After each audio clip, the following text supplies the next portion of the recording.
The Cybertruck is a very different vehicle from any other vehicle you see on the road today, especially when you compare it against any other pickup truck. One of the biggest misconceptions about the Cybertruck is its design. The Cybertruck wasn't designed, it was engineered. And to really understand what that means, we have to look into the thinking process that Tesla took to make a pickup truck.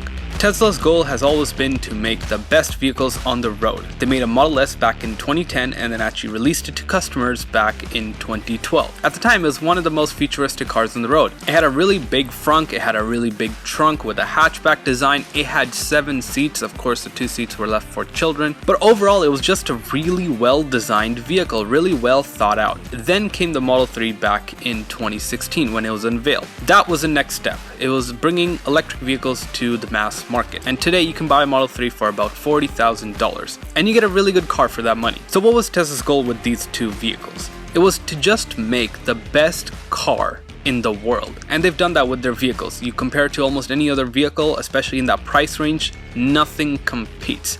Tesla vehicles are just far superior. Now coming back to the Cybertruck. Tesla just wanted to make the best truck anyone could have thought of. That means throwing away all the conventions that people have been doing for the past 100 years and starting from a clean sheet of paper, thinking from first principles. Traditional pickup trucks have always looked the same for the past 80 years. Nothing fundamentally has changed about them. And because of that, to design an EV that is fundamentally better than a gas-powered car, you have to design it from the ground up. And that is the exact approach that Tesla is taking. In fact, the Cybertruck is so well thought out that it will be lighter than the F-150, the current gas-powered F-150, and achieve a 500-mile range. For a pickup truck to achieve a 500-mile range, it needs a really big battery pack. But if you add such a big battery pack, the vehicle gets really heavy.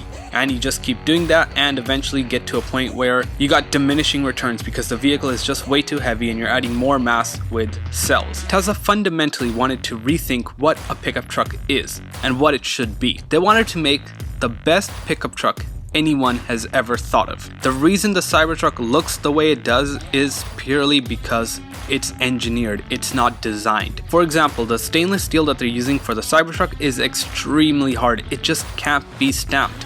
Normally, you have very thin pieces of steel, you put it in a stamping machine, it stamps curved parts out, and then you put it together on a nice looking vehicle. The Cybertruck isn't like that.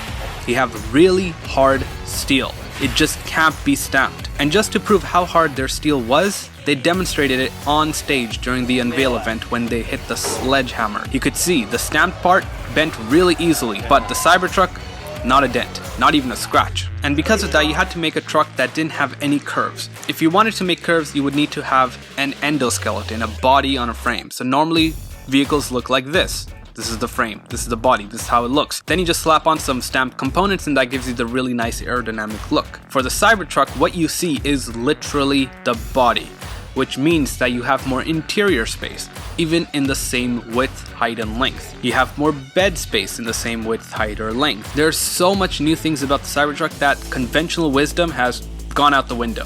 And that is why it looks the way it does. If they designed it like a normal looking pickup truck, it would have been much heavier, gotten much lower range, just like the Rivian using a 180 kilowatt hour battery pack getting about 400 miles of range. It wouldn't have been that strong, it could have bent easily, it wouldn't be rust proof, it wouldn't be that tough in general.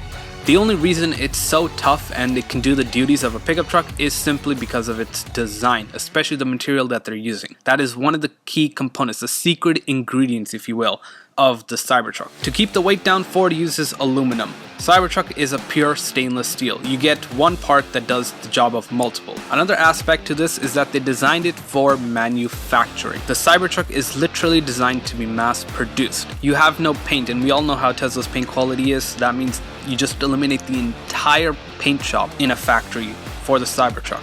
You have no curves, you don't have any stamping machines, you just bring in the stainless steel and just cut it and bend it. That's all you have to do to make the Cybertruck. In fact, it's so easy to manufacture, people have built it in their own garage. So the triangular shape adds strength. That's where the Cybertruck gets its rigidity from. But another benefit of this triangular shape is that it resembles a sort of water droplet, which is supposed to be what you call the most aerodynamic shape. That's how an airfoil is shaped, like the wing of an airplane, the cross section. If you look at it, it looks like kind of like a water droplet to its side. And if you look at the Cybertruck, it is probably more aerodynamic than those other pickup trucks. Traditional pickup trucks have a rating of about 0.5 to 0.55 CD coefficient of drag, whereas the Cybertruck is targeting about 0.3. That's a pretty big jump, coefficient of drag. And this is just another aspect of the design. Traditional thinking gone out the window. So I really think that this could be a really good contender. If you can get 600 plus miles of range on the tri-motor variant for $70,000, that's a pretty good truck, and it'll weigh only as much as the heaviest F-150, which weighs about 5,200 pounds. I think the Cybertruck is going to become one of the best-selling pickup trucks in America. And the only way that Ford, GM, and others can copy is to copy this design. Because if they don't, they'll be left with an inferior product. It would be heavier, it will use more batteries for the same amount of range, and cost more. So thank you for watching, hope you enjoyed this one, and I'll talk to you in the next one. Peace.